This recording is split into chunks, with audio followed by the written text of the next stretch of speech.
Hello students, तो फिर से आप सभी को अपने चैनल पप्पू स्टडी 2.0 में एक नए वीडियो के साथ स्वागत है। और आज जो हम लोग जानने वाले हैं सीरीज 1 यानी कि माँ बापू का सपना। क्या जी? माँ बापू का सपना पूरा करना, ये सीरीज 1 है। और इसमें बहुत अच्छे अच्छे ऑब्जेक्टिव कराया जाएगा जो कि पूछा गया है और पूछेगा भी, जो कि पूरा VVI ऑब्जेक्टिव है।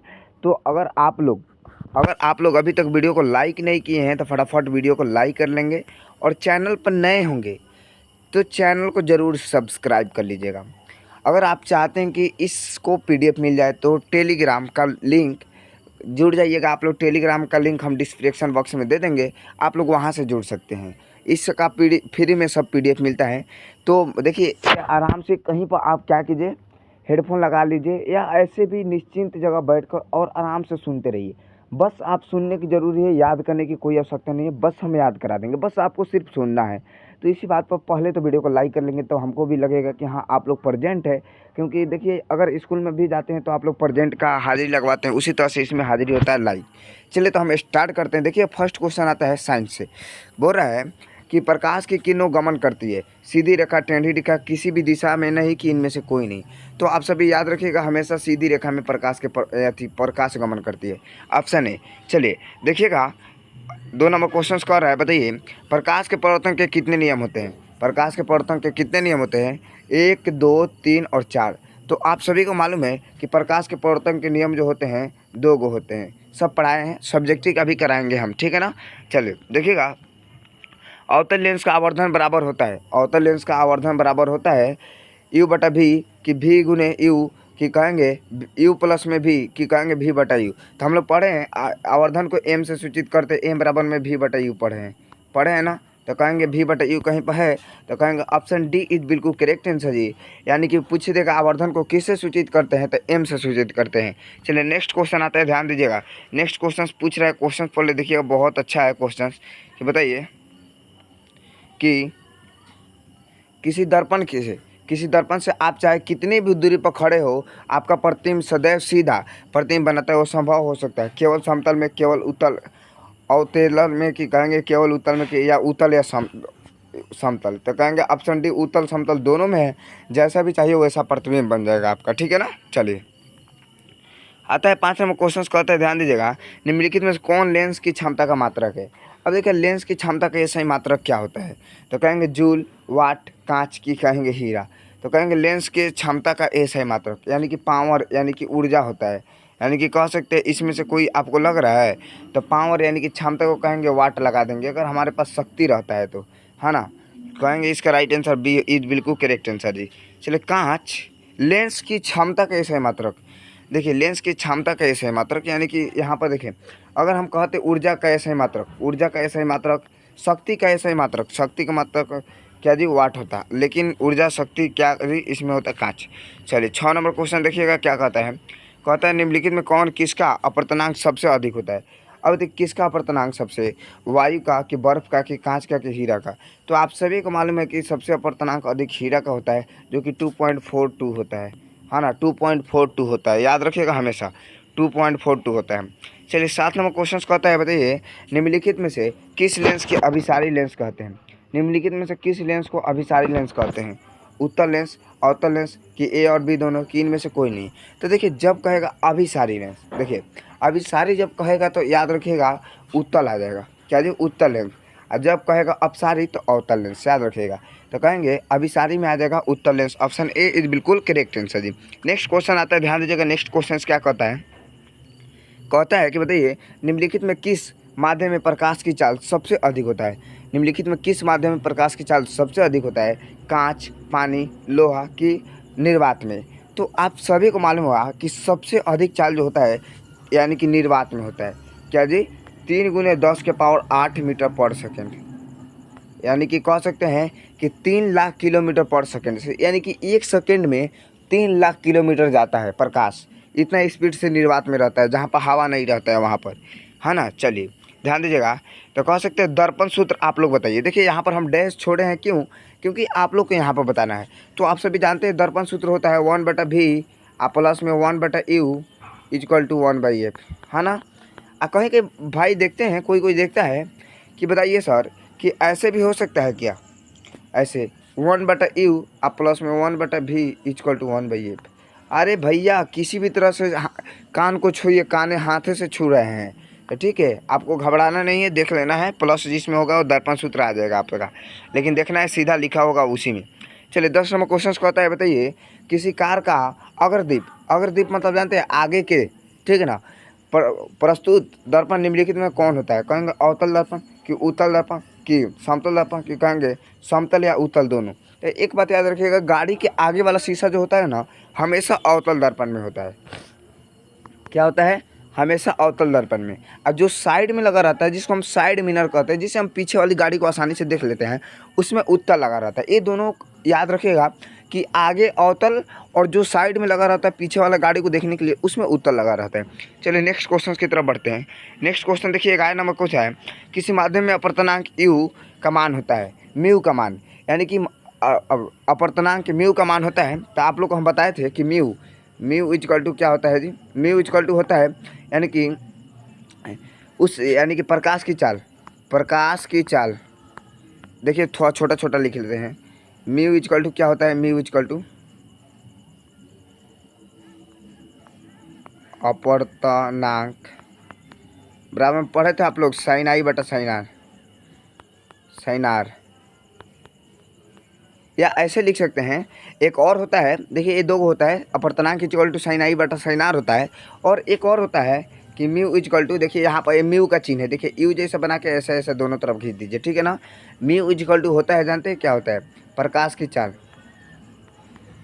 प्रकाश की चाल,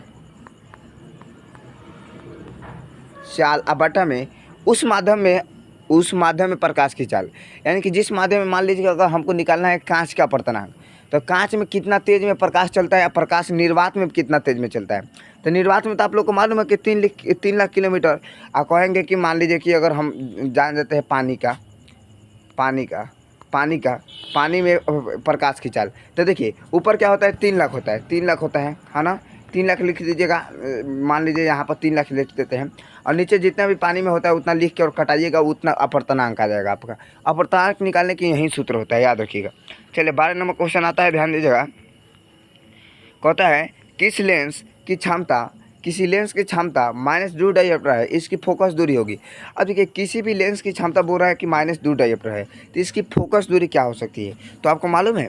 तो अब देखिए -2 क्यों हुआ?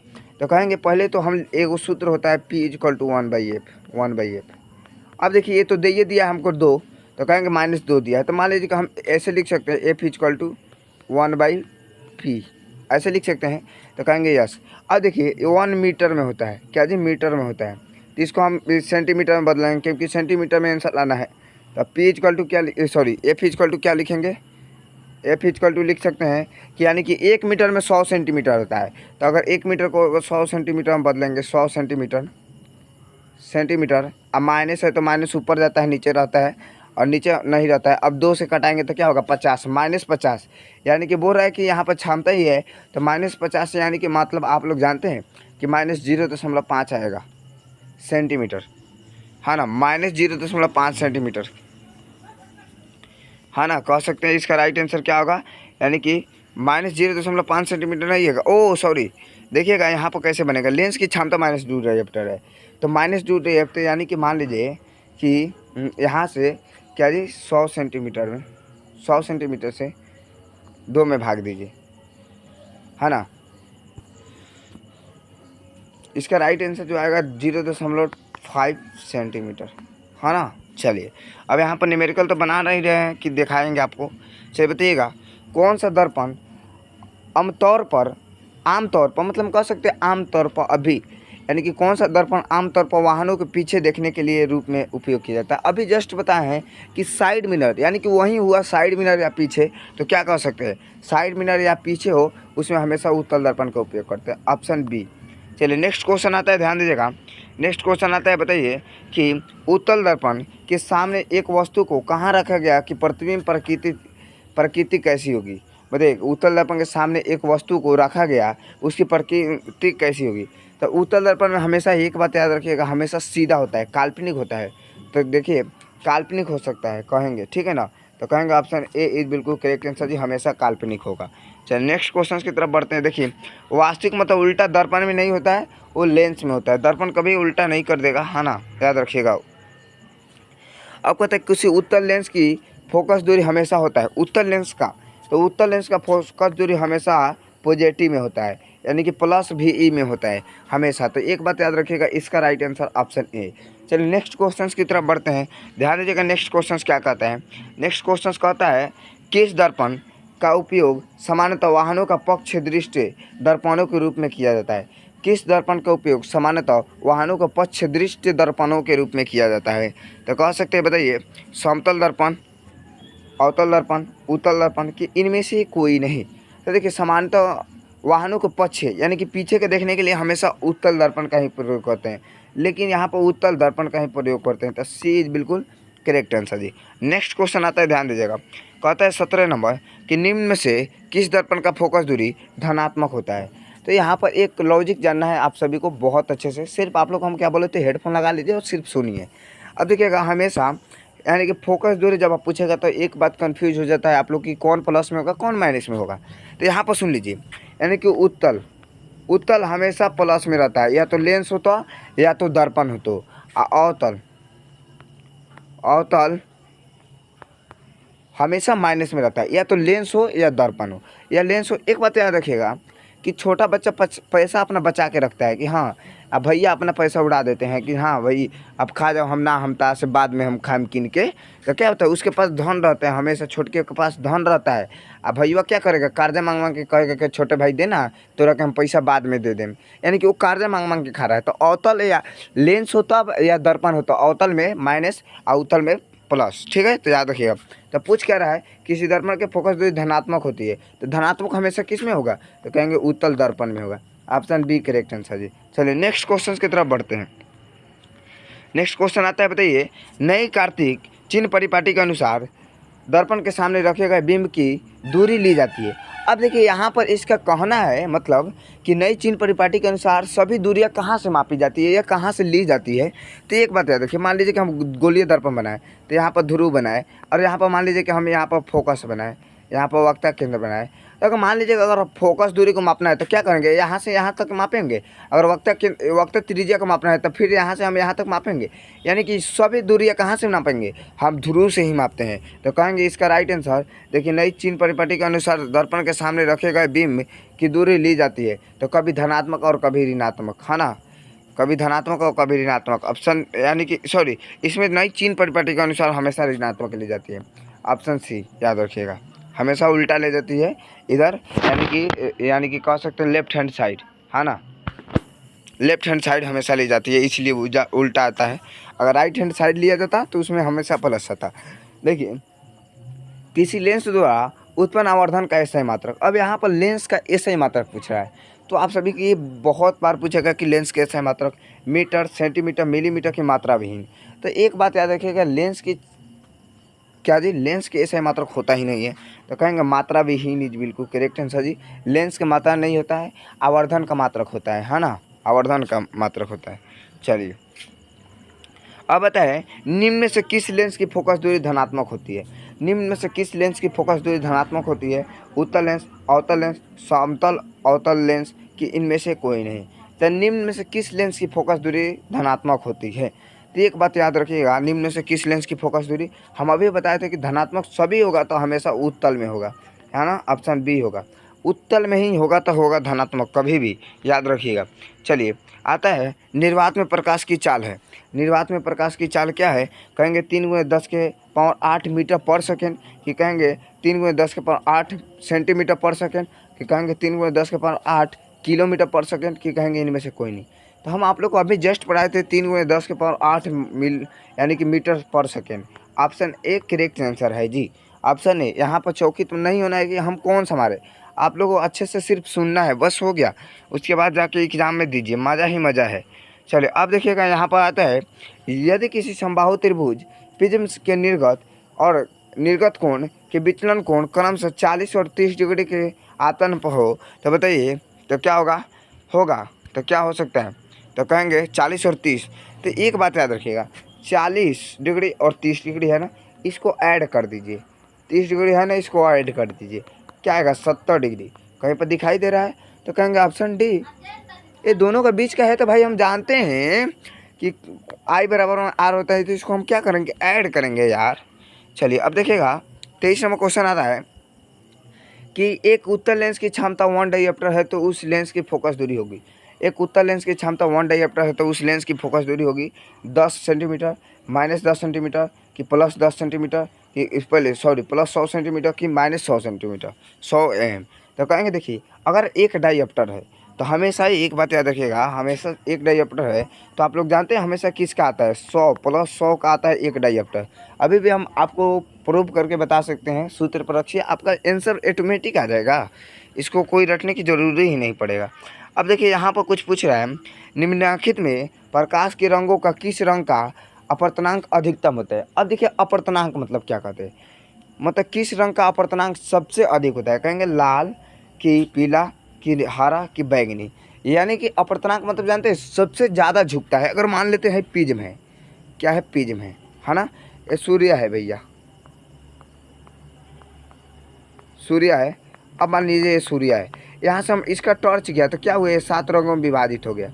अब देखिए सबसे नीचे जो रहेगा ना, नीचे सबसे ज़्यादा झुकेगा उसी को हम ज़्यादा अपवर्तनांक कहते हैं। तो सबसे नीचे हम लोग पढ़े बैजिनली हैप्पी नाला, यानी कि सबसे नीचे क्या रहा है, बैगनी आ रहा है। तो कहेंगे इसका राइट आंसर सबसे अधिक बैगनी का क्या होता है, अपवर्तनांक।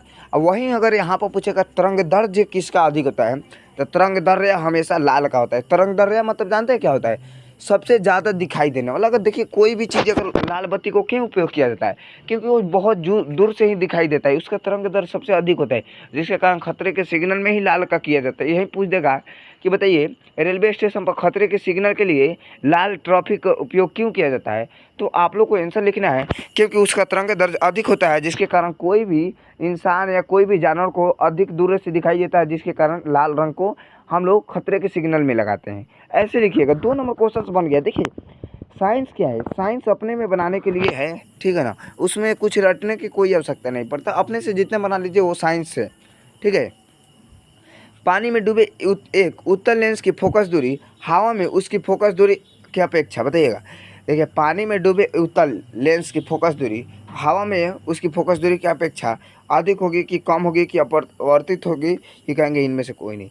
अब देखिए क्वेश्चंस को पहले समझे नहीं। देखिए पानी में डूबी एक उत्तल लेंस को फोकस हवा की फोकस दूरी की अपेक्षा क्या होगी, तो देखिए पानी में जो डूबा है तो हवा में जानते हैं कि फोकस दूरी हमेशा ज़्यादा होता है, तो यानी कि हवा की अपेक्षा क्या होगी, कम होगी। तो कहेंगे ऑप्शन बी इज बिल्कुल करेक्ट आंसर, कम होगी। चलिए नेक्स्ट क्वेश्चन चलते हैं। नेक्स्ट क्वेश्चन आता है, ध्यान दीजिएगा, निम्नलिखित में से कौन उत्तल दर्पण की फोकस दूरी जिसकी वक्रता त्रिज्या 32 सेंटीमीटर है। निम्नलिखित में से कौन उत्तल दर्पण की फोकस दूरी जिसकी वक्रता त्रिज्या 32 सेंटीमीटर है। तो अब देखिए 32 सेंटीमीटर वक्रता त्रिज्या दिया है, तो पहले तो बार आर का मान 32 दिया है ना, तो अब एफ का मान बोल रहा है, तो एफ इक्वल टू हम लोग जानते हैं r/2 होता है। आर का मान क्या दिया है 32, अब 32 भाई क्या होता है जी 2, तो कटाएंगे 16। अब देखिए यहाँ पर 16 प्लस में आएगा कि माइनस में, 16 तो दो का आंसर दिया है। जहाँ क्या बोले थे उत्तल आएगा वहाँ पर हमेशा प्लस, क्योंकि छोटा भाई पैसा रखता है जुगा कर, अब बड़ा भाई कर्जा मांग के खा लेता है, तो हमेशा उत्तल में प्लस आएगा, तो प्लस वाला मार दीजिए, बिल्कुल सही होगा। अगर गलत होगा तब कहिएगा कि हाँ भाई आप बिल्कुल गलत बताते हैं, है ना। चलिए अब बताइएगा, आता है कहता है कि बताइए कौन सा लेंस अपसारी लेंस भी कहलाता है। ये तो आप सभी को मालूम होगा कि कौन सा लेंस को अपसारी लेंस कहते हैं, तो आप सभी को मालूम होगा कि अवतल उत्तल ए और बी दोनों, इनमें से कोई नहीं। तो अपसारी लेंस कहते हैं हमेशा अवतल लेंस को। ऑप्शन ए करेक्ट आंसर जी, अपसारी लेंस हमेशा अवतल लेंस को कहते हैं। चलिए आगे की तरफ बढ़ते हैं। 28 नंबर क्वेश्चन ध्यान से सुनिएगा, आप सभी के लिए बहुत मज़ेदार क्वेश्चन है कि दंत विशेषज्ञ किस दर्पण का उपयोग मरीजों को दांत का बड़ा प्रतिबिंब देखने के लिए किया जाता है। इसका मतलब कहना है कि डॉक्टर ने जो दर्पण का प्रयोग करते हैं, अगर मान लीजिए किसी का आँख बनाना है तो आँख को देखने के लिए, किसी का दांत बनाना है दांत को देखने के लिए, किसी का गला में कुछ अटका है देखने के लिए, उस सब में क्या चीज़ का उपयोग करते हैं, वो कौन सा दर्पण होता है। तो एक बात याद रखिएगा, वो हमेशा अवतल दर्पण होते हैं। सॉरी इसके लिए वेरी सॉरी जी, हमेशा क्या होता है, अवतल दर्पण होते हैं। ऑप्शन बी करेक्ट आंसर जी। नेक्स्ट क्वेश्चन आता है, ध्यान दीजिएगा, कहते बताइए गोलीय दर्पण के परावर्तन कि पृष्ठ के वृत्तकार सीमा रेखा को व्यास कहलाता है। गोलीय दर्पण के परावर्तक पृष्ठ के वृत्तकार सीमा रेखा को व्यास कहलाता है। मुख्य फोकस की वक्र त्रिज्या की प्रधान अक्ष की गोलीय दर्पण का द्वारक। बताइएगा, गोलीय दर्पण के परावर्तक पृष्ठ के वृत्तकार सीमा रेखा को कहलाता है, तो कहेंगे यानी कि क्या कह सकते हैं, गोलीय दर्पण के द्वारक कहलाता है। ऑप्शन डी यहाँ से थोड़ा सा छोटा कर लेंगे तो आपको बहुत अच्छे से दिखाई देगा कि गोलीय दर्पण के द्वारक। नेक्स्ट क्वेश्चन की तरफ बढ़ते हैं। नेक्स्ट क्वेश्चन ध्यान दीजिएगा क्या कहता है। कहता है बताइए कि यदि किसी बीम का प्रतिबिंब आवर्धन ऋणात्मक हो तो उस प्रतिबिंब का प्रकृति क्या होगी। कहेंगे वास्तविक और उल्टा, वास्तविक और सीधा, आभासी और सीधा, कि कहेंगे आभासी और उल्टा। बताइएगा, यदि किसी बिंब का प्रतिबिंब आवर्धन ऋणात्मक हो तो इस प्रतिबिंब की प्रकृति क्या होगी। तो देखिए हमेशा एक बात याद रखिए, जब ऋणात्मक यानी कि ऋणात्मक मतलब उसके पास पैसा नहीं है बिल्कुल, तो क्या होगा, वो उलट पलट के रोएगा भाई। वो क्या होगा, वो क्या कह सकते हैं, वास्तविक, है ना, वास्तविक उल्टा, यानी कि रियल बात है कि उसके पास पैसा नहीं तो उलट पुलट के रोएगा, तो वास्तविक उल्टा। ऑप्शन ए इज बिल्कुल करेक्ट आंसर जी। नेक्स्ट क्वेश्चन की तरफ बढ़ते हैं।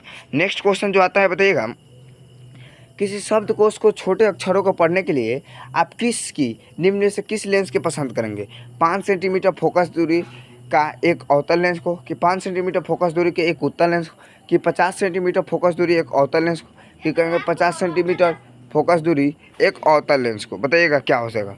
तो कहेंगे इसका जो राइट आंसर रहेगा 5 सेंटीमीटर फोकस दूरी एक उत्तल लेंस के। ऑप्शन बी करेक्ट आंसर जी। नेक्स्ट क्वेश्चन की तरफ बढ़ते हैं। ध्यान दीजिएगा, नेक्स्ट क्वेश्चन 32 नंबर क्या बोलते हैं। कहता है, अब देखिए क्वेश्चन से बहुत बड़ा है, इसको आप लोग समझिए। एक प्रयोग में अवतल दर्पण द्वारा किसी बिंब का प्रतिबिंब एक पर्दे पर प्राप्त किया जाता है कि दर्पण के फोकस दूरी निर्धारित करने के लिए प्रयोगता को मापने की जरूरी है। अब देखिए मापने की क्या जरूरी है, या पर्दों को भी मापेगा और दर्पण को भी मापेगा। दर्पण तथा पर्दे के बीच की दूरी को मापेगा, कि कहेंगे दर्पण तथा बीम के बीच की दूरी को मापेगा, कि ए और बी दोनों की इनमें से कोई नहीं। तो एक बात याद रखिएगा, दर्पण तथा मान लीजिए कि यहाँ पर दर्पण है, मान लीजिए ये दर्पण है, यहाँ पर क्या है तथा बिंब, अगर मान लीजिए कि यहाँ पर बिंब है तो कह सकते हैं ये दोनों के बीच की दूरी मापेगा, है ना, कि कितना कितना दूर के डिस्टेंस है। तो ऑप्शन बी इज बिल्कुल करेक्ट आंसर जी, है ना। नेक्स्ट क्वेश्चन की तरफ बढ़ते हैं। नेक्स्ट क्वेश्चन ध्यान दीजिएगा क्या कहता है। कहता है बताइए, अवतल दर्पण की फोकस दूरी उसकी वक्रता त्रिज्या की क्या होती है। आप सभी को मालूम होगा अवतल दर्पण की फोकस दूरी उसकी वक्रता त्रिज्या की हमेशा आधी होती है। ऑप्शन बी करेक्ट आंसर जी। नेक्स्ट क्वेश्चन की तरफ बढ़ते हैं। नेक्स्ट क्वेश्चन ध्यान दीजिएगा क्या कहता है, लेंस की क्षमता कैसे मात्रक है। अब देखिएगा आप लोग पढ़े थे वहाँ पर लेंस की क्षमता कैसे मात्रक, कहेंगे सेंटीमीटर है, कि सेंटीमीटर यानी कि सेंटीमीटर माइनस है, कि इसको कहेंगे मीटर इनवर्स है, कि कहेंगे यानी कि मीटर है। देखिए इसको हम पढ़ते हैं ना, जो माइनस में एक पावर में रहता है उसको इन्वर्स कहा जाता है। तो एक बात याद रखिएगा, लेंस की क्षमता कैसे मात्रक होता है, मीटर इन्वर्स, है ना। मीटर इन्वर्स होता है लेंस के, या तो डाईऑप्टर होता है ना, डाईऑप्टर होता है या तो मीटर इन्वर्स होता है। हमेशा याद रखिएगा लेंस की क्षमता कैसे मात्रक, डाईऑप्टर या मीटर इन्वर्स, दोनों में से कोई दे देगा एग्जाम में, आप लोग को बिल्कुल घबराना नहीं है, या तो मीटर इन्वर्स मारिए या तो डाईऑप्टर मारिए। चलिए नेक्स्ट क्वेश्चन की तरफ बढ़ते हैं। 35 नंबर जो हमारा क्वेश्चन बोल रहा है कि बताइए, प्रतिबिंब का आकार हमेशा वस्तु के आकार का बराबर होता है, वो दर्पण है। तो देखिए वह दर्पण जो है ना हमेशा समतल या उत्तल दोनों हो सकता है, समतल उत्तल दोनों हो सकता है, याद रखिएगा। देखिए प्रतिबिंब का आकार हमेशा बराबर हो, बराबर, देखिए बराबर तो उत्तल में नहीं होता है, क्यों, क्योंकि अगर मान लीजिए कि उत्तल में होता तो अगर मान लीजिए साइड मिरर में कर रहे हैं उपयोग, तो क्या होता भाई, उतना बड़ा दिखाने के लिए उतना बड़ा आईना चाहिए हमको, लेकिन नहीं, हमेशा समतल दर्पण में जिसमें आप लोग चेहरा देखते हैं जितना बड़ा रहता है उतना ही बड़ा दिखाता है, और जितना छोटा रहता है उतना ही छोटा, यानी कि बिल्कुल बराबर दिखाता है, रियल दिखाता है, हाँ ना। तो कहेंगे इसका राइट आंसर क्या होगा, सी बिल्कुल करेक्ट आंसर है, यानी कि वो काल्पनिक दिखाता है, कल्पना कर लीजिए उसमें।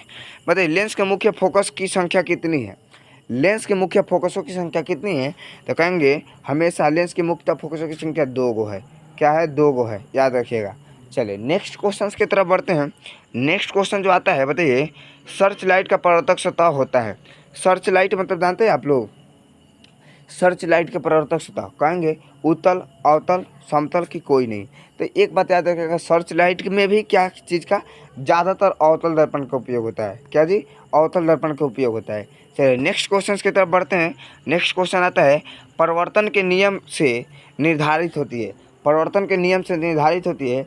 आपतन कोण बराबर परिवर्तन कोण, कि परिवर्तन कोण बराबर अपवर्तन कोण, कि कहेंगे आपतन कोण बराबर विचलन कोण, कि कहेंगे इनमें से कोई नहीं। देखिए हम लोग जानते हैं आपतन कोण बराबर परिवर्तन कोण, तो ऑप्शन ए ही हमारे लिए बहुत परफेक्ट लग रहा है कि आपतन कोण इक्वल टू परिवर्तन कोण, यानी कि कह सकते हैं साइन आई बटा साइन आर या कोण आई बटा कोण आर। चलिए नेक्स्ट क्वेश्चन की तरफ बढ़ते हैं। प्रकाश के अपवर्तन के कितने नियम हैं? आप सभी तो परिवर्तन का 2 नियम बताए थे, लेकिन यहाँ पर अपवर्तन पूछ रहा है, तो आप लोग को घबराना नहीं है। या भैया परिवर्तन हो या अपवर्तन हो, उस दोनों का 2 ही आंसर होगा। क्या होगा? 2 ही नियम होता है, याद रखिएगा, या परिवर्तन हो या अपवर्तन। चलिए नेक्स्ट क्वेश्चन की तरफ बढ़ते हैं। 40 नंबर क्वेश्चन जो कहता है दाढ़ी बनाने के लिए कौन सा दर्पण का प्रयुक्त किया जाता है? अब देखिएगा दाढ़ी बनाने के लिए, अगर मान लीजिए कि कोई व्यक्ति दाढ़ी बना रहा है सैलून में, हजाम दाढ़ी बना रहा है, तो उसमें कौन सा दर्पण का प्रयोग करेगा? समतल को तो नहीं करेगा, उत्तल को भी नहीं करेगा, इनमें से कोई नहीं, बल्कि अवतल दर्पण के करेगा। क्या जी? अवतल दर्पण का प्रयोग कहाँ करेगा? कहाँ करेगा? दाढ़ी बनाने में लिए अवतल दर्पण का प्रयोग होता है। चलिए नेक्स्ट क्वेश्चन की तरफ बढ़ते हैं। ये सवाल बहुत बार पूछता है जी, दाढ़ी बनाने के लिए अवतल दर्पण का ही प्रयोग क्यों किया जाता है? ठीक है ना। समतल दर्पण द्वारा बना प्रतिबिंब होता है। अब देखिए समतल दर्पण द्वारा वास्तविक, काल्पनिक, ए और बी दोनों, इनमें से कोई नहीं। तो देखिए समतल दर्पण में जो बनता है ना, वो कैसा बनता है? याद रखिएगा, हमेशा काल्पनिक बनता है। क्या बनता है? काल्पनिक बनता है, हमेशा याद रखिएगा, बी ही बनता है काल्पनिक। चलिए नेक्स्ट क्वेश्चन की तरफ बढ़ते हैं। ध्यान दीजिएगा नेक्स्ट क्वेश्चन क्या कहता है ना। नेक्स्ट क्वेश्चन ध्यान दीजिएगा क्या कहता है। कहता है, बताइए 42 नंबर क्वेश्चन कह रहा है कि बताइए किसी लेंस द्वारा सिर्फ काल्पनिक प्रतिबिंब बनता है। किसी लेंस द्वारा सिर्फ काल्पनिक प्रतिबिंब बनता है। देखिए कौन ऐसा लेंस है जिसमें सिर्फ काल्पनिक बनता है? तो कहेंगे उत्तल है, तो कहेंगे अवतल है, कि कहेंगे बाइफोकल, कि कहेंगे इनमें से कोई नहीं। तो एक तो बात याद रखिएगा कि उत्तल में हमेशा वास्तविक बनता है, वहीं एक अवतल है जिसमें काल्पनिक। लेंस में देखिए, लेंस में चेंज होता है, लेंस में हमेशा चेंज होता है, उल्टा हो जाता है, तो कहेंगे काल्पनिक हमेशा अवतल लेंस में बनेगा, याद रखिएगा। चलिए नेक्स्ट क्वेश्चन आता है, बताइएगा कि क्या कह सकते हैं कि गोलीय दर्पण में फोकसांतर एवं वक्र त्रिज्या के बीच संबंध है, यानी कि अथवा गोलीय दर्पण तथा फोकसांतर उसकी वक्र त्रिज्या के कितनी गुने होगी? तो कहेंगे उसकी क्या होगा? हम आप लोग को पढ़ाए थे कि एफ इक्वल टू आर होता है, F equal to R by 2 होता है। अगर ऐसे नहीं होता है तो कहेंगे आर एफ बराबर में आर होता है। ये 2 सूत्र में से कौन भेटाएगा मार लीजिएगा, तो कहेंगे ये वाला हमको भेटा रहा है, R equal to 2F। Option A में दिखा दे रहा है, देखिए ये वाला दिखाई दे रहा है, आर बराबर में 2F। चलिए नेक्स्ट क्वेश्चन की तरफ बढ़ते हैं। नेक्स्ट क्वेश्चन आता है, किसी बीम का वास्तविक तथा समान साइज का प्रतिबिंब प्राप्त करने के लिए बीम के उत्तल लेंस के सामने कहाँ रखें? किसी बीम का वास्तविक तथा समान साइज प्रतिबिंब प्राप्त करने के लिए बीम के उत्तल लेंस में के सामने कहाँ रखें? तो कह सकते हैं कहाँ रखें जी, याद रखिएगा। तो कहेंगे लेंस के मुख्य फोकस पर, कि फोकस दूरी के दुगुनी पर, कि कहेंगे अनंत पर, कि कहेंगे लेंस के प्रकाशीय केंद्र तथा मुख्य फोकस के बीच। तो कह सकते हैं कि फोकस दूरी के दुगुनी दूरी पर। ऑप्शन बी करेक्ट आंसर जी। नेक्स्ट क्वेश्चन की तरफ बढ़ते हैं। नेक्स्ट क्वेश्चन आता है, ध्यान दीजिएगा, कहता है बताइए एक क्या जी, एक अवतल दर्पण की फोकस दूरी 10 सेंटीमीटर है, तो उसकी वक्रता त्रिज्या क्या होगी? एक अवतल दर्पण की फोकस 10 सेंटीमीटर है, तो उसकी वक्रता त्रिज्या। तो देखिए अगर कहेंगे एफ बराबर कितना है? 10 है, तो हम लोग अभी पढ़े कि आर बराबर में 2F, तो एफ की जगह पर हम 10 रखेंगे, तो 2 गुने 10 यानी कि क्या आएगा? 20 आएगा। तो कह सकते हैं 20 सेंटीमीटर इज बिल्कुल करेक्ट आंसर जी। चलिए नेक्स्ट क्वेश्चन की तरफ बढ़ते हैं। नेक्स्ट क्वेश्चन ध्यान दीजिएगा, काल्पनिक प्रतिबिंब होता है, बताइएगा काल्पनिक प्रतिबिंब कैसा होता है? तो कहेंगे सीधा होता है, उल्टा होता है, दोनों होता है, कि कोई नहीं होता है? तो हमेशा याद रखिए काल्पनिक प्रतिबिंब जो हमेशा होता है सीधा होता है। ऑप्शन ए करेक्ट आंसर जी। नेक्स्ट क्वेश्चन की तरफ बढ़ते हैं। नेक्स्ट क्वेश्चन 47 नंबर क्वेश्चन कहता है कि सरल सूक्ष्मदर्शी में किसका उपयोग होता है? सरल सूक्ष्मदर्शी में किसका उपयोग होता है? कहेंगे अवतल दर्पण, उत्तल दर्पण, अवतल लेंस, कि यानी कि उत्तल लेंस। तो देखिए सरल सूक्ष्मदर्शी, सूक्ष्मदर्शी मतलब जानते हैं क्या? माइक्रोस्कोप कह सकते हैं, जिसमें छोटे छोटे जीवों को देखते हैं, उसमें हमेशा लेंस लगा रहता है। ये तो एक बात भूल के मत मारिएगा कि दर्पण लगा रहता है, उसमें लेंस लगा रहता है। लेंस में भी कौन लेंस? तो कहेंगे उत्तल लेंस लगा रहता है। ऑप्शन डी करेक्ट आंसर जी, हाँ ना। चलिए नेक्स्ट क्वेश्चन की तरफ बढ़ते हैं। नेक्स्ट क्वेश्चन आ रहा है 48 नंबर, कि किसी बिंब का आवर्धन, किसी बिंब का अवतल दर्पण द्वारा बना प्रतिबिंब आभासी, सीधा तथा बिंब के बड़ा पाया गया, तो वस्तु का स्थिति कहाँ होनी चाहिए? वस्तु की स्थिति कहाँ होनी चाहिए? कहेंगे वक्ता केंद्र के पर, कि कहेंगे मुख्य फोकस तथा वक्ता केंद्र के बीच, कि कहेंगे वक्ता केंद्र के पारे, कि दर्पण के ध्रुव तथा मुख्य फोकस के बीच। तो इसका जो आंसर होगा जानते हैं क्या होगा? दर्पण के ध्रुव तथा मुख्य फोकस के बीच। क्या होगा? ऑप्शन डी बिल्कुल करेक्ट आंसर जी। ऑप्शन डी करेक्ट आंसर जी। नेक्स्ट क्वेश्चन की तरफ बढ़ते हैं, ध्यान दीजिएगा। नेक्स्ट क्वेश्चन है, क्या कहता है 49 नंबर, ध्यान दीजिएगा क्या कहता है, याद रखिएगा। 49 नंबर कहता है एक उत्तल लेंस होता है, तो एक उत्तल लेंस पहले तो इसका चित्र बनाइए। उत्तल लेंस ऐसे होता है ना, उत्तल लेंस ऐसे होता है। तो उत्तल लेंस देखिए, ये बीच में क्या है, मोटा है, और लेकिन आरी पारी क्या है, आरी पारी पतला है। याद रखिएगा, बीच में मोटा, आरी पारी पतला। तो कहेंगे वृक्ष की अपेक्षा किनारों पर मोटा होता है। क्या जी? वृक्ष की अपेक्षा किनारों पर पतला होना चाहिए, बीच के किनारों की अपेक्षा बीच में मोटा होता है। ऑप्शन सी करेक्ट आंसर जी। चलिए, तो यहाँ तक कि भाई हम लोग 49 को क्वेश्चन जाने। इसमें ना आप लोग इस फर्स्ट सीरीज में 49 को क्वेश्चन जाने।